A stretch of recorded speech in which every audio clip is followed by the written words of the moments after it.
今天我们来上光学上的大自然的颜色。首先了解一下啊，这个为什么红绿灯不用蓝黄灯？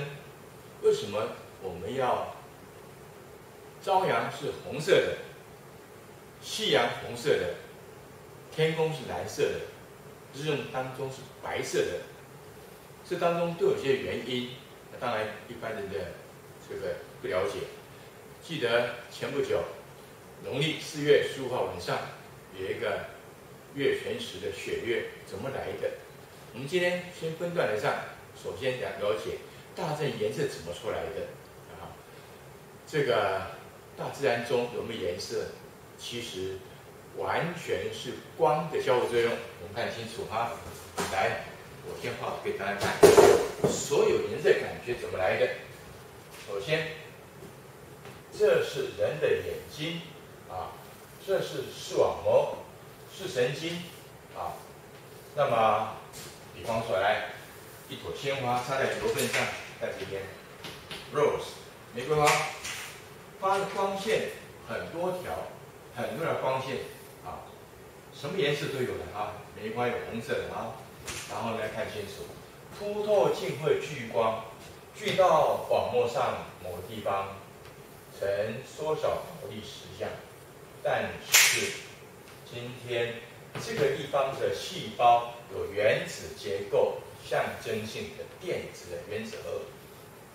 光子有能量，打到的电子把它打出来，这电子呢形成电流，电流到脑细胞存起来，这叫记忆。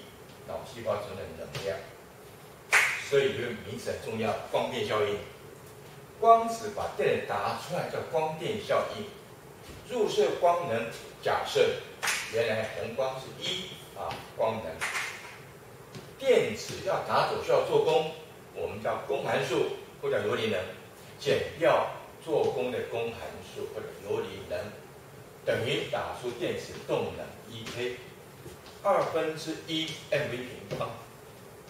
因为爱因斯坦发表过，光子能量是跟光子的频率 F 成正比。我们在国中课本写什么呢？是E等于 hf，h 普朗克常数，既然爱因斯坦老师是普朗克。那在高中物理呢，我们写 h 乘上 nu， 频率 nu 这个光子完全只代表专有名词光子的频率代加过来的。OK， 但是这里面呢，发现 h nu 写成hc 比较浪大，频率乘以波长等于光速 c。我们的国中课本怎么写出来的？写频率波长等于光速 c。因此，波长越短，能量越高；波长能量越低，我们参考一下啊。红光光能量多少呢？紫光多少呢？来，如果能把电子打出来，能够有感觉，这个可见光。但是频率太高，波长太短，打出来电子呢，这个细胞损伤了。电流太强，这电子细胞损伤，是视网膜破坏掉了，很可惜，不可见光。紫外线不可见，是能量太大，损伤细胞。红外线不可见，是能量太小，打不电子。这红外线不可见，没有关系，没有伤害眼睛。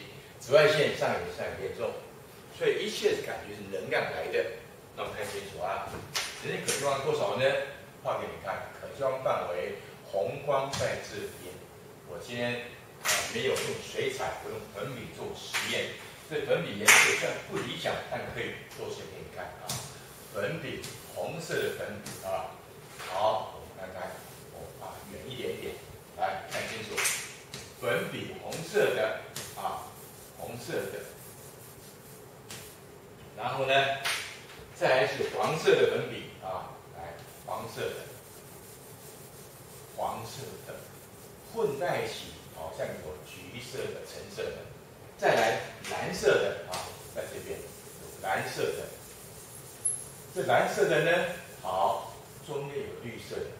再来右边有更严重的紫色地色紫色的那为了加强我们的效果，我把它取消掉，拿掉。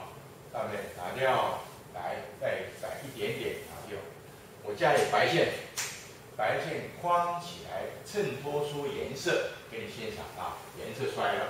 那好，红光波长最长，紫光波长最短，蓝光的波长非常短，波长长跟短，大概一般可见光区，红光波长多少呢？7000I， 紫光波长多少呢？4000I。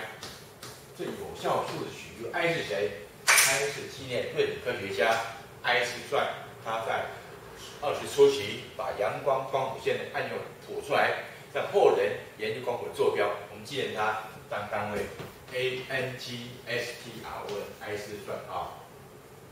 这个科学家啊，用 I 这个字等于10的负14方米来记录它，所以用 I。台湾人用奈米。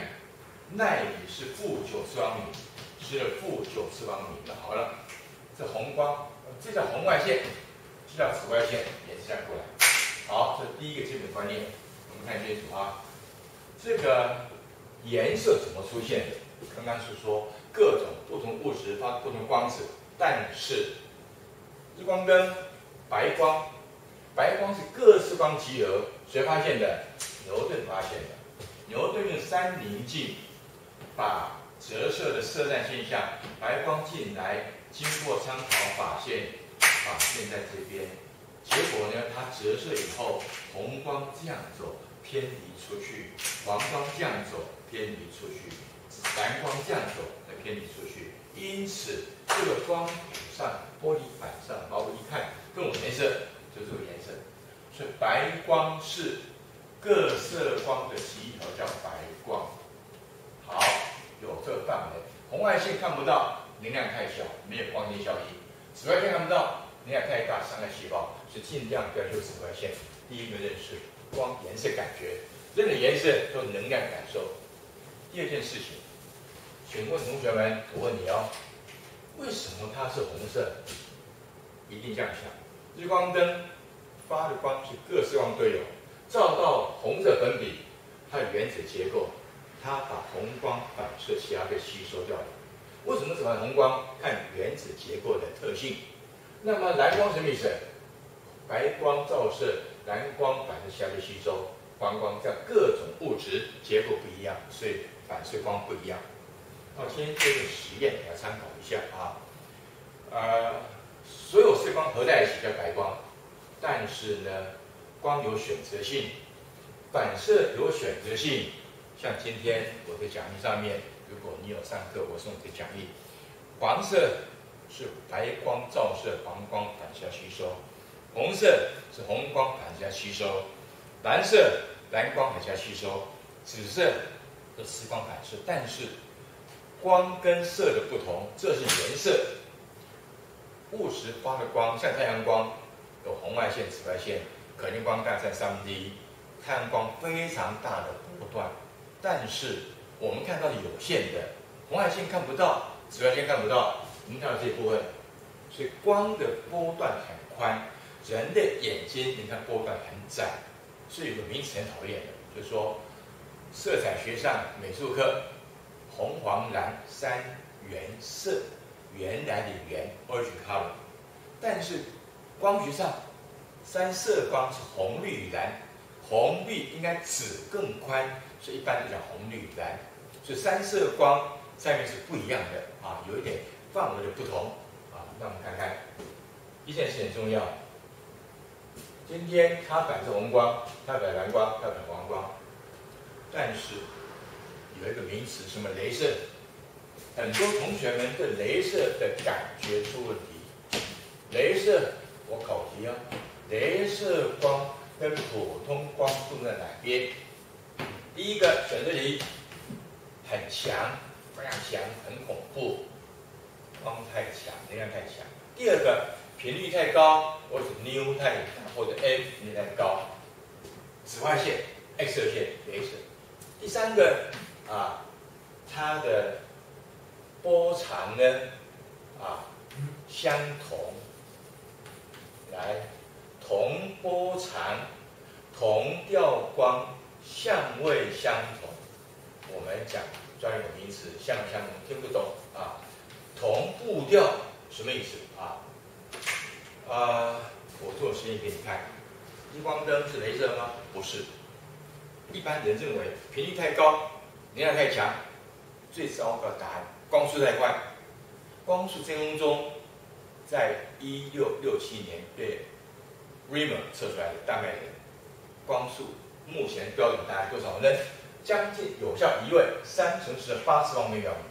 有效取移位的话呢，光速 c 是3乘10的8次方有效取移位，有效取9位299792458每秒米，这是1983年才被我们测定出来的修正的答案。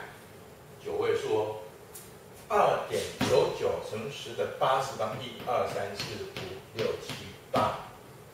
但是有效取移位是3乘8次方。那好了，光速真空是固定的，没有什么比较快比较慢。水中、玻璃中光速不一样，没有错。但是雷射光跟普通光不能在哪边？考题小心，不能在第一个来太强吗？频率太高吗？波长相同像听不懂。告诉大家这个是我们要学的。大家都是红光，波长一样，但是步调一样，步伐整齐，重叠以后能量非常强，振动很规则。这样的光就不叫雷射光了，乱七八糟，步调不整齐。所以我们讲白一点，一般人说同步调，但是光要讲同相位，要同相位很困难，同步调要同颜色很简单。日光灯红色过滤纸一过滤，红光透过同颜色，可是有同步调吗？非常困难。所以今天呢，雷射光很难做到各种颜色都有。我这里有，你看看，雷射光红蓝光的雷射，蓝光雷射，我照在墙上，我照黑板上给你看照在天花板上来，这是蓝光的雷射，全部蓝，而且波长一致，步调相同。虽然没有散开，它是用平行光。那么目前呢，蓝光雷射最近才有，我这里还有不同雷射，你看看，来，这个是什么雷射？看看绿光雷射绿光很弱，这个不是强度问题，是波长相位相同问题绿光看不，我照那边看不到绿光雷射。再来呢，来红光雷射红光。我们看看，红光的雷射在墙上有红光雷射，红光雷射目前大概是3种要同步调非常困难，要选择各种元素，它的高阶的时间很短，但是要一次性放光指出来。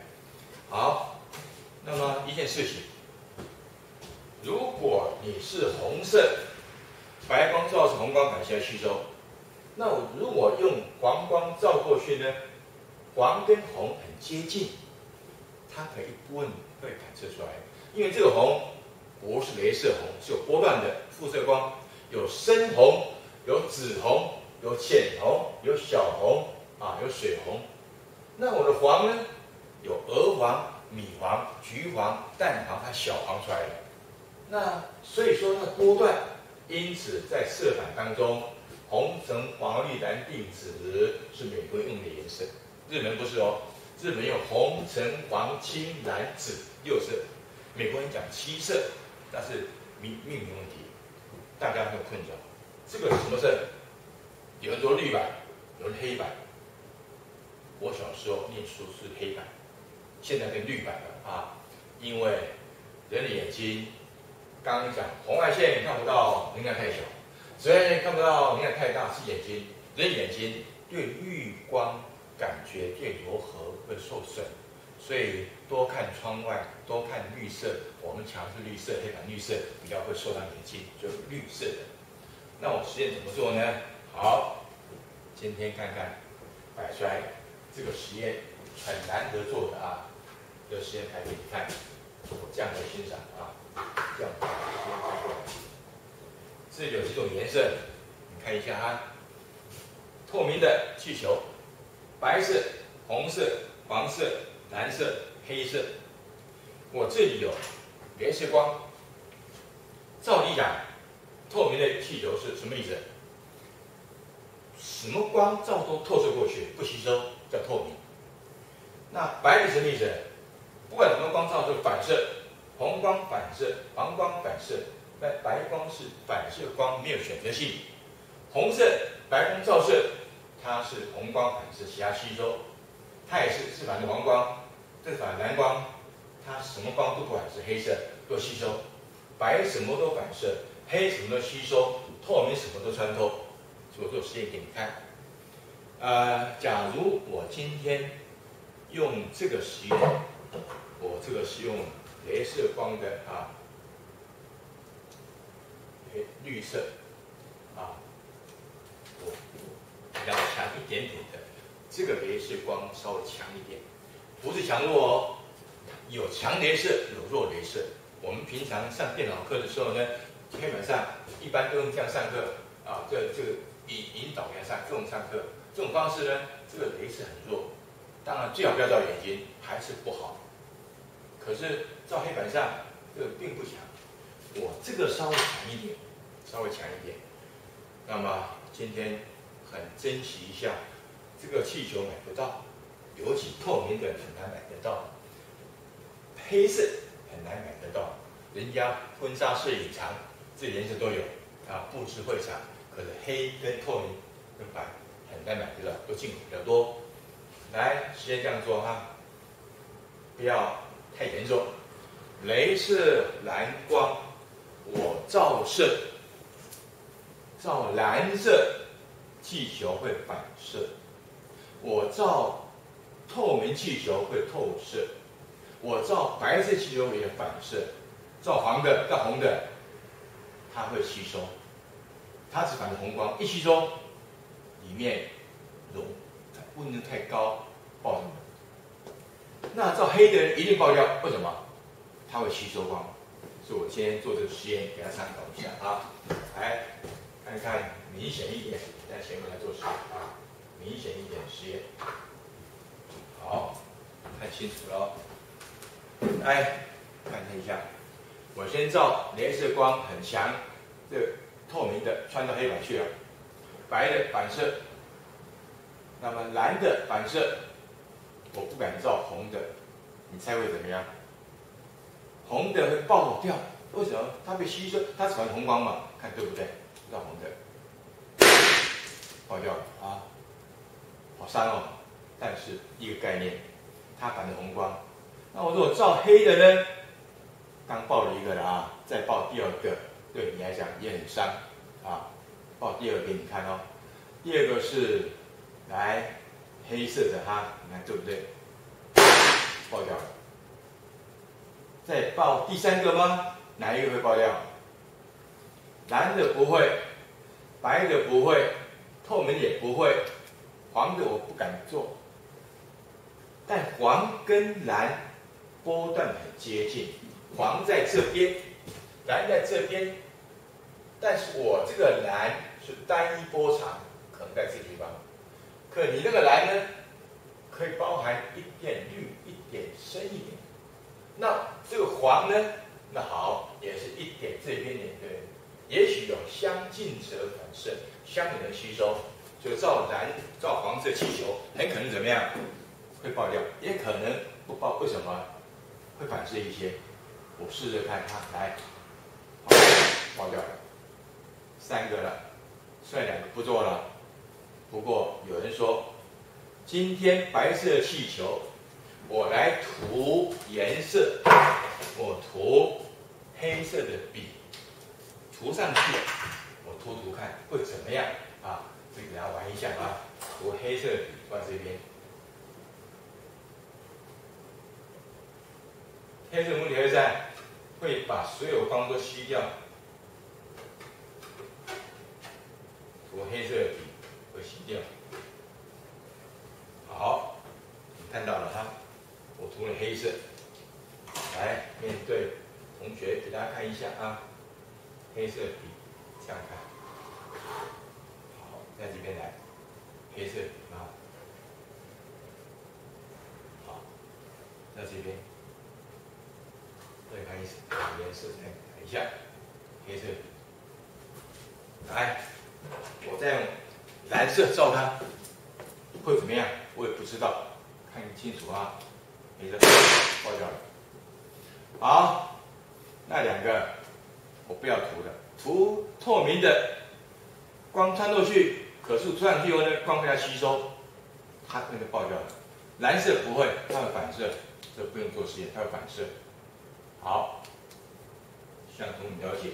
所以今天我们来做一点点时间啊，了解一下氮的颜色。后面的课程我们会讲为什么天文蓝色，为什么红绿灯啊，在光学上很微妙。做这个要求大家考题：夏天穿什么色衣服会比较凉爽？答案当然白的最好，光一照从反射不吸收。那请问同学们呢？那冬天穿什么衣服的保暖？很多老师教你，当然穿黑的啊，吸收光就好了。但是黑的会吸收光。那么请问同学，夏天穿黑色衣服，太阳一晒很热就烧起来，对不对？你看过吗？不会，因为在1900年 Planck 做实验，黑体辐射什么意思？吸收的光温度稍高一点点，但是因为辐射出去。辐射光不是可见光，看不到，还是黑色。因此，身体37度、36度半，外围10度，热会散失。希望同学们记住，身体的裹住热源要用白衣服包起来。37度热对白衣服反射回去，因为很多红外线热看不到，反射回去就好了。所以，如果你穿黑衣服的缺点，吸收的黑这个身体的热，红外线看不到，但又都会辐射出去，很凉很冷的啊。所以我考过这种题目，来我们看看啊。如果说今天我题目这样说，咖啡杯怎么做的咖啡杯？我唱出给你看啊。来，今天有白色咖啡杯，也有来黑色咖啡杯，黑色我画不出来啊。黑色咖啡杯用蓝色这样子啊，叫黑色。黑色怎么做？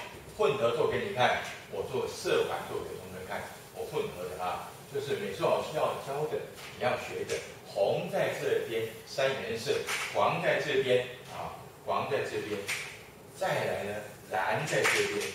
这个中间什么色？看清楚了哦。先看清楚，今天红在这里。不很红，不可以做实验。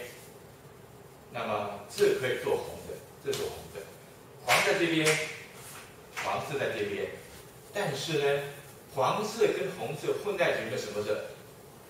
混在一起，哎，变橘色。再不够好，均匀一点，再均匀，会变橘色。什么意思？因为在中间，什么原因？你反射一些靠近它的浅红、小红。它反射深黄、鹅黄，对不对？橘色反射一些，因为这个红不是镭射红，是辐射光。我刚刚的镭射是单一波长，不是它波段很宽，你很宽，所以相近则反射，相远则吸收。那再看看实验，这个是蓝色啊，蓝色。这蓝色呢是什么色？蓝在这边啊，我把黄涂上去，一涂结果呢，好，变绿色。看到没有？什么原因？相近则反射，相远则吸收。最难接受是红色在这边，加上蓝色，变什么色呢？很奇怪，红蓝都是黄哎，红光光能量非常小，蓝光比较大，可是这两个很难混合，因此两个光子到眼睛网络上，能量加起来。会跟单独紫光的强的刺激相同，改变紫色。这个紫色呢，光学上是假紫色，不真紫色，也是光学上画给你看三棱镜啊。来，红就是红，蓝就是蓝，蓝光可看射上来，但是呢，它没有紫哦，合成刺激效果相同，但是它假紫色，不是光谱的紫色，是合成的紫色。但是如果真紫色，我们讲叫真金不怕火烧，真紫在这边，真紫色在这里，它是假的。那请问同学们，这怎么是合在一起？我告诉你，先给你看，我们用水彩先这样做，下一次我们找方便拍给你看啊。红在这边不红，很可惜，不粉红，再红看看啊。黄在这边加上去，黄变橘色喽 ，orange 橘色。蓝在这边加上去，蓝色。没有变黑，很奇怪，为什么？我再加红吧，红再加一些啊，蓝再加一些，加了很多，还不够红呢。告诉你哦，我用水一搅拌，搅拌一下个均匀。如果色盘在水彩画的话，就变黑色了。相同了解，各颜色混在一起，色彩学上是黑色。各色光合成白光，是白跟黑的混在里边。红跟绿合成黑色，那红光又合成白光，色跟光不同，色是颜料，光是直接照射的，所以黑色。那好了，有一个名词很重要，红绿在物理上叫互补色，在色彩学叫对比色，黄紫对比，蓝橙对比，什么意思呢？为什么要对比色？当我们眼睛看红光看久了，我们的网膜细胞专吃红色细胞，麻木、迟钝、疲劳了。还有光进来，什么光？看红色的红包，看久看白墙，它们绿色，什么原因？红色细胞已经麻木了，有光进来只能刺激红色互补细胞的感觉，会变成绿色。同样道理啊，今天。在颜料是黑，在光是绿，所以物理上要互补光，色就要对比色。因此，对比色毛数很强烈。所以今天穿衣服，黄上衣配紫色西装裤，强烈对比，很鲜艳，这种不能看啊，衣服一定要穿。可是你考新同学哦，蓝夹克，冬天难得换夹克，绣橘色学号。很清楚，一看你学校几号，什么名字，抽烟被抓到了。所以今天要穿衣服要鲜艳、对比强烈、对比啊，红绿对比，蓝橙对比，黄紫对比。那球衣对方穿蓝色，我穿橘色，跟你对比，己我分明；对方穿红色，穿绿对比，己我分明。如果对方篮球学红色，我们穿粉红色，我们掉皮了，还没打输掉了。看不到自己人，不失传球，都是对方会紧张。所以再讲一次，穿衣服第一个原则，不要穿对比色。你不要穿紫色西装裤配黄色衬衫，更不要穿黄色西装裤配紫色衬衫。谁穿的？小丑穿的。你要穿来这三原色、三间色，还有再间色，什么意思？在混合的，比方说卡其什么色？卡其黄不黄，绿不绿，卡其色不鲜艳耐看，所以竹东的制服夏天是卡其的啊，来冬天长裤，夏天短裤。那好了，以前我们这样穿的，那看清楚。穿衣服两大原则，第三大原则我讲的，第一原则。不要穿三原色，更不要穿对比色。三原色是做国旗用的，做广告用的。广告，你蓝底绣橘色字很清楚，你的紫色底绣黄色很清楚，黄底红底绣绿很清楚。但是穿对比色的缺点，你一来就知道鹤立鸡群，可不耐看，很容易啊就断掉了。第二个，上身明下身暗。白上衣配黑色西装裤，亮跟暗，稳重，男孩子这样穿。但是女生呢，我最喜欢看白衬衫、白上衣配黑裙子，那主女的制服啊，不错，我最喜欢看的啊。来看清楚哦。第一个原则，不要穿对比色，要穿再见色。啊，虽然不鲜艳，很耐看。第二原则，上正明下正暗，千万不要穿黑色衬衫配白色西装裤，再咖啡色皮鞋，再配顶绿帽子，好看吗？谁穿的？小手穿的啊。最后要统一要变化，什么意思？这统一，我今天这样穿对吗？至少有一定我没犯规，暗跟明稳重。但是这是黑色西装裤，我要配白色衬衫或者灰色也可以。那我领带呢？川普喜欢戴红的，他的个性。最好同个色系，只是今天领带稍微在白黑之间的灰色啊，更稳重。当然红色很鲜艳没有错，但川普个性很激烈。那好，我们讲这边，那刚刚记者做完了，所以考题记住啊，冬天穿什么衣服呢？跟热水瓶一样，要保暖保温。热水瓶内壁是银白的，反光。所有热水瓶银白反光，所以身体36度半，外面10度，最好穿一件白色的内衣，把热裹住。所以夏天穿白的反射，不要让射进来；冬天一定要有一层白衣服，把热源裹住，反射回去，保暖，不要散失掉。冬天穿黑衣服很容易散失本热的。所以刚刚讲，黑色咖啡杯、白色咖啡杯，我同样放85度 C 的咖啡，你喝过吗？85度 C 做咖啡，考题来了，谁先降温？一放下去，黑色先降温，白色凉淡降温，它保温作用，的内壁反光、保暖、保温。好，同学们，我们今天这个一点点课程，让大家了解，我们会陆陆续续做。刚刚没有讲完的哦，为什么天空蓝色？为什么夕阳红色？为什么雪月月全食是红色雪月？啊，为什么红绿灯？啊，为什么灯塔用红色？有它很多原因。光的颜色，下一堂我会再给大家做解释。好，谢谢。